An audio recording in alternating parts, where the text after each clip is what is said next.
What's going on, guys? Welcome back to another video. This is a video that I've been excited to make for a while now, and now I'm finally making it.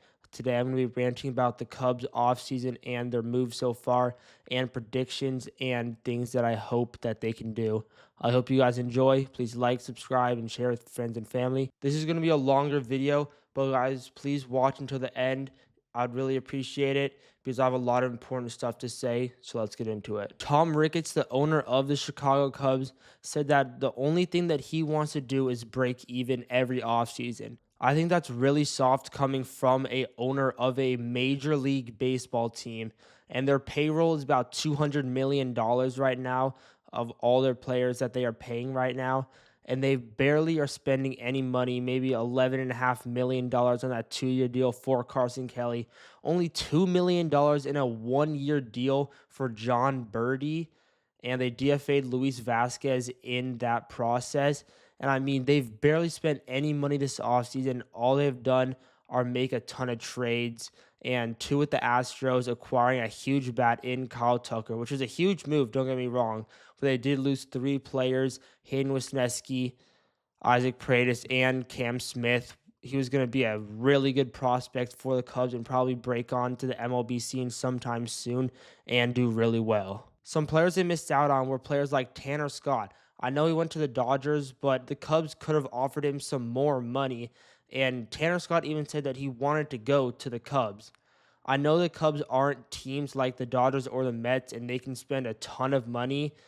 And even though they're not those types of teams, they can spend some money on players like that because they spent almost $200 million on Dansby Swanson a couple years ago, and they haven't made a huge deal since. I mean, they signed Shota Imanaga, one of the best pitchers in the league right now, to a 4 year deal and around half of $100 million. And these sound like really big numbers. I know this is a lot of money, but for baseball contracts, this isn't that much. And the smaller moves that I was talking about were signing Carson Kelly and John Birdie, players that are pretty talented and are veterans, but not going to do much for the Cubs. The Cubs really need an upgrade at catcher, even though Miguel Amaya had a pretty solid ending to his 2024 campaign, but now adding Carson Kelly. I hope that they can maybe sign another catcher, or and I hope that they call him Moises Ballesteros because he's been really good in the minors, and we would really like that bat in our team right now, and he would provide really well for the Cubs. And with the loss of Isaac Paredes at third base, the Cubs need to call up #1 prospect Matt Shaw for opening day. I think he has a really good chance of winning NL Rookie of the Year this year because he was really good in AA and AAA. Fantastic player down there in the minors. And if he gets called up, I think he'll do really well. Another big player that the Cubs missed out on was Roki Sasaki. He went to the Dodgers, but the Cubs were in the mix to sign Roki Sasaki. But I guess they might have just not offered him enough money or something like that, even though they were a pretty appealing decision because they have Shota Imanaga and Seiya Suzuki. But I guess the Dodgers might have offered them more money, or Sasaki wasn't interested. And I think Sasaki just wants to go to a winning team for his first team in his career. And the Cubs, I guess, weren't that place that he wanted to go to. The Cubs need to sign a big bat. I know they traded for Kyle Tucker and paid him about $15.5 million in arbitration money. But the Cubs should sign someone like a Pete Alonso that they can play at first base or even DH. But the Cubs are really filled right now, looking for a third baseman. Shortstop is locked in right now with Dansby Swanson. Second, Nico Horner. First base, Michael Bush had one of the best seasons for rookies. So I wonder would they or slot Pete Alonso if they signed him. I wonder if they might put Michael Bush at third base or second base, and they would have to do a lot of moving around. But they also have Seiya Suzuki at DH, and their outfield is really crowded as well too. But Alonso wouldn't slot in at DH for the Cubs, but he would be a good DH because his defense hasn't been there. And that's why I would think that Pete Alonso is a pretty good fit for the Cubs.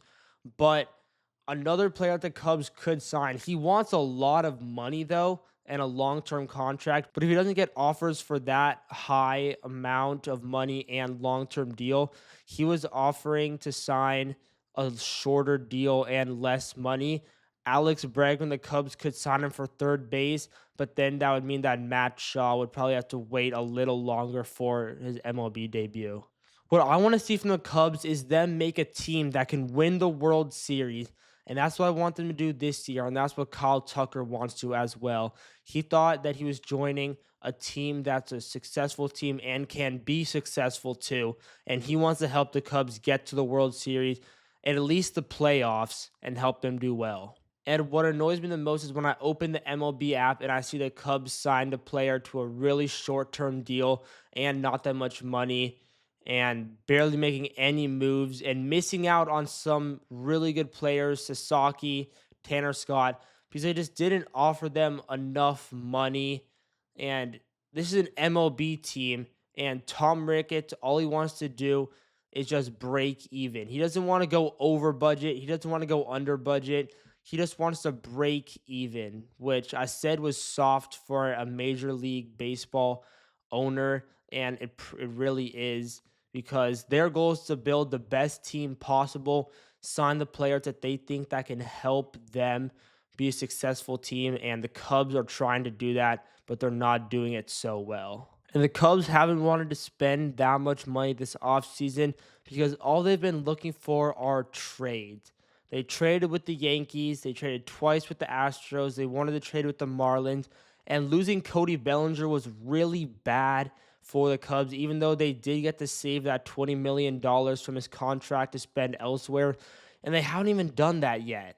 Like, you get a ton of money from trading a player away, but then you just don't spend it. So you just lost a star player, you get a ton of money back, but you don't use it to spend on anyone that can help the team, which doesn't make that much sense. Even though I know the Cubs have a good amount of money that they can spend, maybe at least $100 million. I might be exaggerating or anything, but I don't know. But I know the Cubs have some money that they can spend on a good deal for a player. And like I was saying, the last big deal they signed was with Dansby Swanson. And if the Cubs are able to build this World Series winning team and end up winning the World Series, this will help them out a lot, give them a ton of money, and they'll be able to spend money on players next offseason. But I really don't think that the Cubs can wait that much longer to win another World Series, yet even spend more money on players. I mean, it's 2025 right now in the upcoming season. The Cubs have finished the same record, 83-79, the past two seasons, and it's been very disappointing seeing them miss out on the playoffs, even though they're a really talented team, but just don't live up to the expectations. And that's also part of because the Cubs just don't spend enough money on good players. I mean, they have a really good team, but they just don't spend money on adding players to the team. Like right now, they need help in the starting pitching and the bullpen.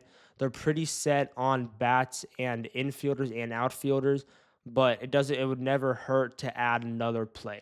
Now that we have Ron Presley and Kyle Tucker on the same team, hopefully they can recreate this ending of the World Series right here. There goes the runner, fly ball down the right field line. Tucker comes on. Kyle Tucker, this time they finish the job. The Houston Astros, world champions.